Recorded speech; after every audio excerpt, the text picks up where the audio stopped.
Classique. 7h30, 9h. La matinale de Radio Classique avec Gérard Leclerc.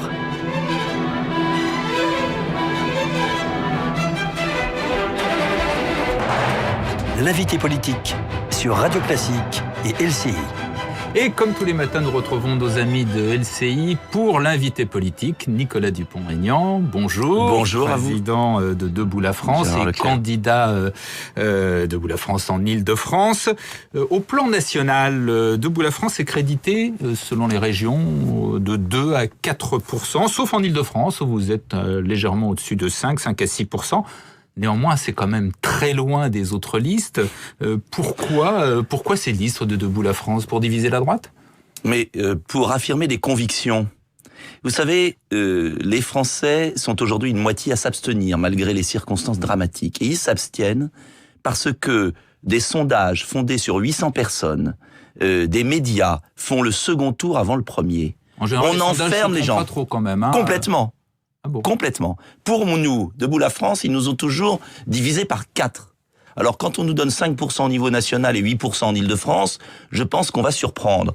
Et moi, je refuse ce piège qui est tendu par l'ensemble des médias français, qui jouent le second tour avant le premier. Ce faisant, d'ailleurs, quand ils font des débats, j'ai vu des débats sur des radios, pas la vôtre, dès le mois d'octobre, dans le Nord-Pas-de-Calais, avec uniquement 3 partis. Madame Le Pen, Monsieur Bertrand et Monsieur Satignon. C'est les 3 qui sont en tête. C'est les 3 que vous faites arriver en tête et vous faites du Front National la seule alternative de changement dans notre pays, puisque vous n'invitez et vous ne parlez systématiquement c'est pas le cas ce matin, puisque vous que du Front National. Non mais je le dis, mais permettez que je dise aux Français qu'il y a 2 tours de scrutin, qu'il y a un premier tour, et justement, ce piège, soit vous continuez avec des incapables qui ont ruiné la France depuis 20 ans, gauche-droite, corrompus pour beaucoup, qui se succèdent, soit on part à l'aventure du Front National. Eh bien moi je refuse ce piège, je dis aux millions d'abstentionnistes qui sont écœurés par la vie politique, qui ont plus envie de voter, parce qu'ils ont le sentiment que les jeux sont faits d'avance. Eh bien je leur dis, il y a d'autres listes. Il y a d'autres listes à gauche, il y a les écologistes, il y a Debout la France qui veut un changement radical, et c'est pourquoi je ne peux pas travailler avec des gens qui ont ruiné la France, mais qui ne veut pas pour autant aller à l'aventure. C'est les listes Debout la France, on est partout avec une nouvelle génération, et je crois qu'au premier tour, on peut regarder les professions de foi et on verra que nous avons de beaux projets. Regardons les professions de foi. Vous êtes partisan de la sortie de l'euro, vous êtes contre l'Union européenne, vous êtes contre l'immigration, vous dénoncez la mondialisation, vous demandez plus de sécurité. C'est exactement le programme du Front National. Alors c'est extraordinaire, ça veut dire que si les Français veulent être protégés, que si les Français ne veulent pas être dans la dictature de l'euro et de l'Union européenne, je vous rappelle qu'ils ont voté à 55% contre la Constitution européenne et que les partis classiques ont écrasé ce vote.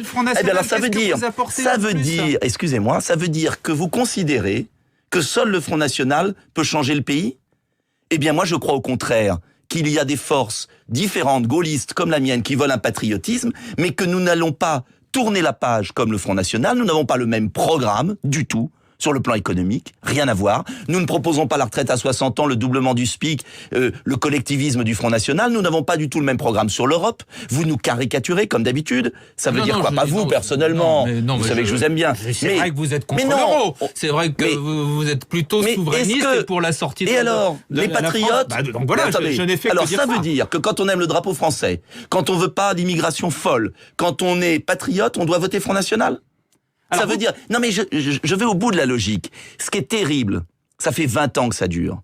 Tous ceux qui défendent une idée de la France, je l'ai fait avec Philippe Séguin, il y a eu Jean-Pierre Chevènement, Philippe de Villiers, ils n'étaient pas Front National. C'est parce qu'on a laissé écraser ces gens-là. Parce qu'on n'a pas traité les problèmes du pays. Parce qu'on a fait croire qu'il n'y avait qu'un parti qui pouvait résoudre les problèmes. Il y a plusieurs partis qui peuvent résoudre les problèmes. Les gaullistes, patriotes, sereins, avec un programme de rassemblement qui n'a rien à voir avec le rejet que peut parfois prôner le Front National, sont là. Et ça gêne le petit système. Vous parliez tout à l'heure. Je vais vous dire pourquoi ça gêne le petit système. Parce que la seule chance pour le Parti Socialiste de se maintenir au pouvoir, c'est d'avoir un Front National fort. Et moi, je dis à ceux qui veulent un vrai changement, mais qui pour autant ont envie d'un changement dans la sérénité, qui peuvent voter pour nous. Candidats. Mais oui, mais c'est important. Vous parliez tout à l'heure du programme. Parce que c'est la seule voie possible pour l'avenir. Vous parliez tout à l'heure du programme économique. Je maintiens, et notamment Pierre Gattaz le dit, le patron du MEDEF a dit que c'était dangereux, que c'était une politique de repli, etc. Pourquoi vous me parlez du programme du Front National? Moi, je suis Debout la France. Non, je suis candidat aux régions. Mais souvent, on retrouve les mêmes thèmes chez vous. Or, ils disent c'est un repli, c'est dangereux. Et vous dites, vous parlez des débiles du MEDEF. Oui, parce que je dis que le MEDEF, qui accepte qu'il y ait 500 000 travailleurs détachés, polonais, roumains, qui ne payent pas les charges sociales en France, le MEDEF qui a une politique qui est toujours la même depuis 20 ans et qui jette l'anathème contre les gens qui veulent le changement, est en train de faire, mais le repli sur soi, ça fait des années qu'on nous parle du repli sur soi. Écoutez, est-ce qu'un jour on peut protéger les Français ? Moi, je ne suis pas pour le programme économique du Front National. J'ai mon propre programme économique. Et d'ailleurs, pour les régions, c'est un programme très concret sur l'aide aux PME, zéro paperasse pour les entreprises, une seconde chance pour les jeunes. On a des propositions concrètes. Nous sommes les seuls, d'ailleurs, qui défendons les artisans, les commerçants, les PME pour une baisse de charges massive. Donc, on veut nous assimiler parce que une certaine classe dirigeante française, et le MEDEF ne représente plus les patrons, ne comprend pas. Écoutez, quand une organisation patronale prend parti 8 jours avant dans une élection et rend service en fait à Madame Le Pen, c'est tellement bête. Il ferait mieux de s'occuper, de créer de l'emploi, et on ferait mieux de se battre pour baisser les charges des entreprises. Et ça n'a rien à voir avec le Front National. Je voudrais qu'on arrive à comprendre qu'il y a une voie pour la France différente. On n'est pas obligé de continuer avec ceux qui ont échoué et de partir à l'aventure.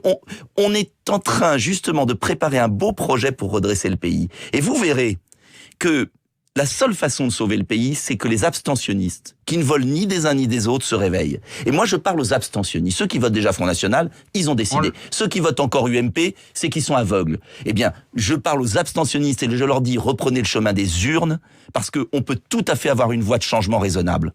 Alors, parlons sécurité. Le gouvernement a pris toute une série de mesures.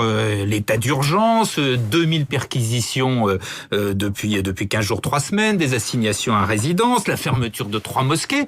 J'imagine que vous êtes d'accord. Bien évidemment, je les ai demandées. Simplement, j'ai un regret. Trop tard, trop peu. Trop peu, il faut en faire plus encore. Oui, parce que par exemple, pour les perquisitions, nous avions demandé à l'Assemblée, avec d'ailleurs les Républicains, que les ordinateurs et les téléphones portables soient saisis. Le gouvernement l'a refusé. Or, j'ai vu un policier récemment qui me disait, quand il perquisitionne chez un djihadiste, et qu'on peut pas saisir l'ordinateur où il y a tous les contacts, c'est un peu dommage. J'avais demandé que les djihadistes de retour de Syrie, qui sont des criminels, puisqu'ils ont été tués là-bas, ils ont combattu notre armée là-bas, puisque nous nous battons là-bas. C'est de la haute trahison. Pourquoi sont-ils en liberté ? J'ai demandé Cayenne. Cayenne, ça veut dire quoi? C'est une image.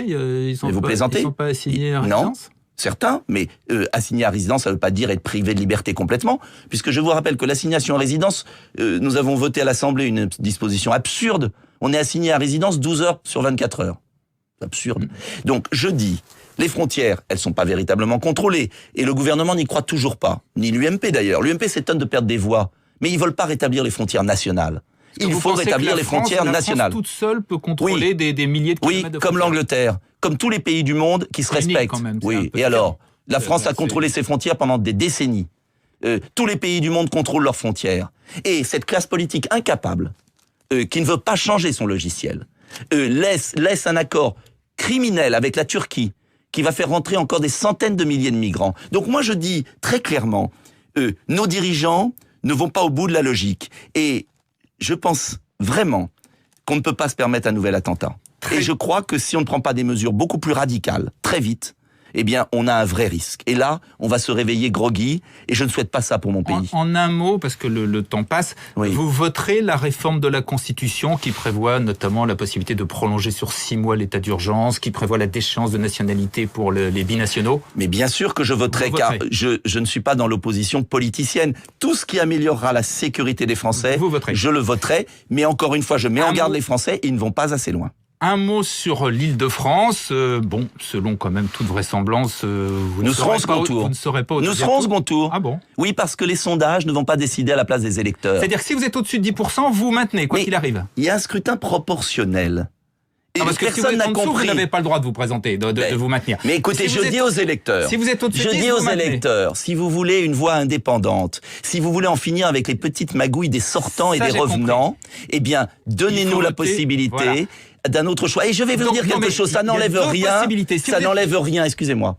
Oui. Les gens n'ont pas compris le mode de scrutin des régionales. Ils croient que si on vote, par exemple, pour moi, on va empêcher les Républicains d'être au second tour ou le Front National. Non. Tous ceux qui sont au-dessus de 10% seront au second tour. C'est un Et donc, scrutin dans ce cas-là, proportionnel. vous maintiendrez au deuxième Mais tour, c'est un scrutin... même si vous risquez de faire battre... Mais je ne ferai battre Valérie personne Pécresse. puisque c'est un scrutin Et proportionnel. si vous êtes en Je ne dessous- ferai battre Si personne. vous êtes en dessous de 10%, vous faites quoi? Vous Mais écoutez, désistez pour nous serons le... au-dessus de 10% si les électeurs le veulent. Et je vais vous dire, il faut du renouveau politique. Et je ne ferai battre personne puisque c'est un scrutin proportionnel. Chacun sera au conseil régional et nous aurons des majorités de projets pour enfin mieux gérer l'argent public. Merci, mais vous nous dites donc pas si vous êtes en dessous de 10% ce que vous faites. Mais je ne serai pas au-dessous de 10%, Vous le donc ferez je pas. ne Bon. conçois pas cette hypothèse. Merci Nicolas Merci, Dupont-Aignan. monsieur. Bonne journée, nos amis de LCI restent sur LCI. Nous restons sur Radio Classique avec le journal de Sophie Pallinet dans un instant. Ton musicien, là,